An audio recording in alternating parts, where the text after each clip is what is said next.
എത്ര ലോഡായി മാധവ മേനോനെ? 5. ഞാൻ വീട്ടിൽ പോയി ഒരു ചായ കുടിച്ചു വരാം. അപ്പോഴത്തേക്ക് ഒരു ലോഡ് ഇറക്കട്ടെ. ശരി.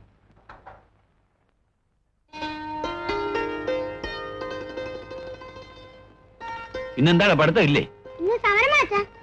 എന്താ കാര്യം? ഞങ്ങൾക്കറിയാൻ പാടില്ല. സമരം ചെയ്യുന്നവർക്ക് എന്താണെന്ന് അറിയാൻ മേല. ചെല്ലിയല്ലേ, കച്ചവടമെങ്കിലും നടക്കട്ടെ. മോളെ, നോക്കൊന്ന് സമരമാണോ? എന്തിനാ സമരം? വീട്ടിൽ പോരാൻ. സന്തോഷം. ലക്ഷ്മി, ഒരു ചായ ഇട്. ഇനി ഇപ്പൊ എന്തിനാ ചായ കുടിക്കുന്നത്? ഊണ് കഴിക്കാം. ഒരു ലോഡ് ഇറക്കിയിട്ട് ഉണ്ണാവടി. നീ ചായ എടുക്ക്. അച്ഛാ, ഞങ്ങളെ പള്ളിക്കൂടത്തിലെ വാർഷികമാ. നിനക്കെന്താ? കളി ചേർന്ന കുട്ടിയോള് പേര് കൊടുക്കാൻ പറഞ്ഞു. ഞാനും ചേരട്ടെ അച്ഛാ? നീ ഏതാ ചേരുന്നേ? ഓട്ടത്തിന്. ചേർന്നു. പക്ഷെ ഒരു കാര്യം, 1ാം സമ്മാനം മേടിക്കണം. ഏറ്റു. എന്നോട ഭാരം എന്നോട തോളിൽ ഏറിയതിൽ പിന്നെ എന്തൊരു നാശം. ഹൈലാങ്കോലി എന്നോട ഭാരം എന്നോട തോളിൽ ഏറിയതിൽ പിന്നെ. ചായക്ക് ചൂടൊക്കെ ഉണ്ടോടെ? പറഞ്ഞിട്ട് തന്നെ നോക്കട്ടെ. അല്ല വന്നേ, ചായ പിടിച്ചേ. ഒന്നിങ്ങനെ. മറ്റവന്മാർ രണ്ടുപേരും വലിയ കച്ചവടത്തിലാന്ന് തോന്നുന്നു. പള്ളിക്കൂടത്തിന്ന് വന്നപ്പോ തുടങ്ങിയതാ. നമ്മുടെ മക്കളല്ലേ ലക്ഷ്മി, അധ്വാനിക്കാൻ അവരെ വല്ലതും പഠിപ്പിക്കണോ? ചായക്ക് ചൂട് കുറവായിരുന്നല്ലോ. എന്നാ പൈസ ഇനി വരുമ്പോഴേ നല്ല ചൂടായിട്ട് ചായ എടുത്തോണ്ടേ. നിന്റെ അമ്മയോടെ പറ്റെഴുതിക്കോളാൻ പറ. അയ്യോ,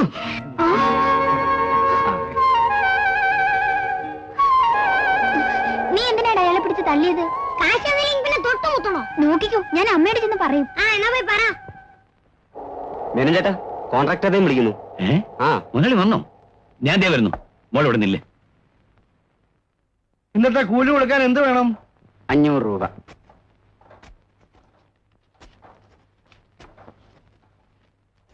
ആ 700 രൂപയുണ്ട്. മാധവൻ വന്നോ? നമസ്കാരം മുതലാളി. കൂലി കൊടുത്തിട്ട് വൈകുന്നേരം കണക്ക് വെച്ചാൽ മതി. മാധവൻ വരണം.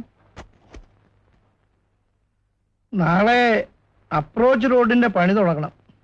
അതിന് നിന്റെ വീട് പൊളിച്ചു മാറ്റണം. വേറെ വീടിന്റെ കാര്യം ആരോടെങ്കിലും പറഞ്ഞിട്ടുണ്ടോ? ആരോട് പറയാനാ? ഉണ്ടായിരുന്നെല്ലാം വിറ്റ് പെറുക്കി വയനാട്ടിൽ പോയി. ഒടുവിൽ വെറും കൈയോടെ തിരിച്ചു വന്നപ്പോ മുതലാളിയുടെ ലോറി എനിക്ക് ജോലി തന്നു. പുറമ്പോക്ക് വീട് കെട്ടി താമസവുമായി 3 കൊല്ലം അങ്ങനെ കഴിഞ്ഞു.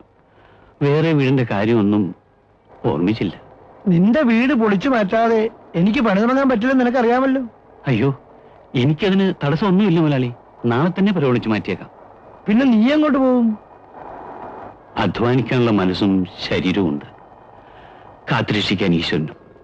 പിന്നെ വരും പോലെ വരട്ടെ. അപ്രോച്ച് റോഡ് പണിയാനുള്ള സ്ഥലത്താണ് ഈ പെര വെച്ചിരിക്കുന്നത്. മാറി കൊടുക്കാതിരിക്കാൻ പറ്റിയില്ല ലക്ഷ്മി. ഈ കുഞ്ഞുങ്ങളെയും കൊണ്ട് നമ്മൾ എങ്ങോട്ട് പോകും? നമ്മളെ 2 പേര് മാത്രമായിരുന്നെങ്കിൽ സാരമില്ലായിരുന്നു. അങ്ങനെയൊക്കെ വിചാരിച്ചൊരു കാര്യമുണ്ടോ? വേറെ എവിടെയെങ്കിലും അന്വേഷിച്ചു നോക്കാം. മാധവ മേനോൻ? ആരാ അത്? ഞങ്ങളാ.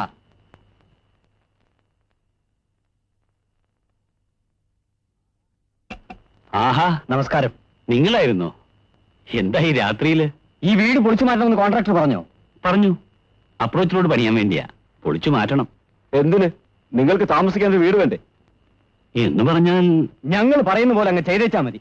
പുര പൊളിച്ചു മാറ്റാൻ പറ്റില്ല. മാറ്റണമെന്ന് നിർബന്ധമാണെങ്കിൽ കോൺട്രാക്ട് 25,000 രൂപ തരട്ടെ. 25,000 രൂപയോ? എന്ത് കാര്യത്തിന്? പാലവും അപ്രോച്ച് റോഡും കൂടി ചേർത്താണ് അയാൾ കോൺട്രാക്ട് എടുത്തിരിക്കുന്നത്. എല്ലാ പണിയും പൂർത്തിയാകാതെ അയാൾക്ക് ബില്ല് മാറി കിട്ടില്ല. ഇപ്പൊ പിടിച്ച പറയുന്ന കാശ് കിട്ടും. അതെന്ത് ന്യായമാ? ഈ പുറമ്പൊക്കെ കൊണ്ടുവന്ന് പെരവെച്ചത് ഞാനാ. അലഞ്ഞു തിരിഞ്ഞു വന്ന എനിക്ക് അദ്ദേഹം ഒരു ഡ്രൈവർ ജോലിയും തന്നു. അതിനെന്താ പുര പൊളിച്ചു മാറ്റാനാ രൂപ ചോദിക്കുന്നത്? ഇല്ല, ഞാനൊരിക്കലും അത് ചോദിക്കില്ല. ചോദിച്ചില്ലെങ്കിൽ തന്നെ കൊണ്ട് ചോദിപ്പിക്കും ഞങ്ങൾ. ഇല്ലെങ്കിൽ ഈ നാട്ടിൽ കഴിയാമെന്ന് താൻ കരുതണ്ട. സംഘടിത ശക്തിക്കെതിരായി കരിങ്കാലിയായി കളയാമെന്നോ? പറപ്പിച്ചു കളയും ഞങ്ങൾ. ഇവിടെ കുഞ്ഞുങ്ങളെയും കൊണ്ട് ജീവനോട് കഴിയണമെങ്കിൽ ഞങ്ങൾ പറയുന്നതനുസരിച്ചു.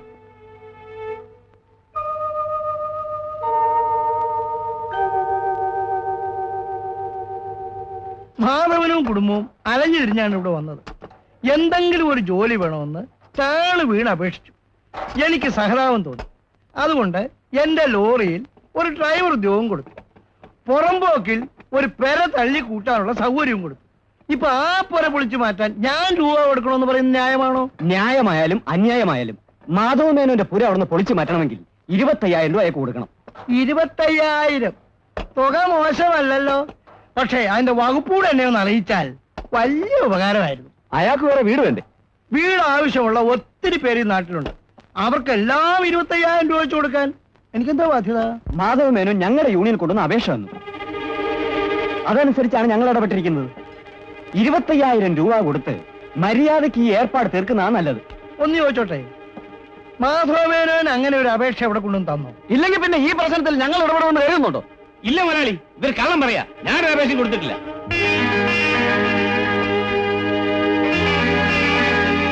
എനിക്കൊരു പൈസയും വേണ്ട. ഞാൻ ഇപ്പൊ തന്നെ പരിവഴിഞ്ഞു തന്നേക്കാം. എടോ മേനോൻ, നിങ്ങൾ നിങ്ങളുടെ പാട് നോക്കിയതാവേ. നിങ്ങൾക്ക് ആവശ്യമുണ്ടെങ്കിലേ പണം ചോദിച്ചു വാങ്ങിച്ചോണം. എന്നെ ഇതിനിടയ്ക്കൊന്നും വലിച്ചിടാൻ പറ്റില്ല. ഹ്, ഞാൻ പോകുന്നു മുതലാളി.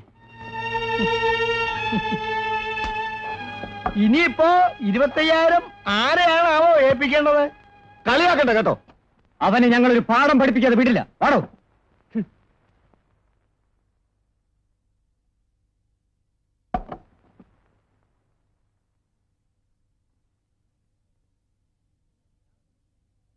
എടാ, നീ ആ മുതലാളിയുടെ മുന്നിൽ വെച്ച് ഞങ്ങൾ അവമാനിച്ചു അല്ലേ?